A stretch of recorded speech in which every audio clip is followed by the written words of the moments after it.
Bă, uite, bă, cât pârâu e aici, bă. Ce cu atâta pârâu? Bă, dar uite cum vine de acolo. Păi de acolo a plouat puternic. Ce atâta apă împuțită și zici că e ocean aici? Ce adâncime are? 8 metri acum. Sunt acolo a plouat puternic. Dai drumul iar altceva. Bă, câtă ploaie, bă. Nu e inundat acolo. Uite și tu, bă. Să ferească Sfântul și Dumnezeu. Bă, dar uite-te și tu cât e apă aici.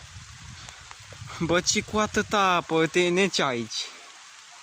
E mai înalt ca mine apa, nu știu. Dacă vedem spre gard, nu prea e. Bă, câtă apă e aici?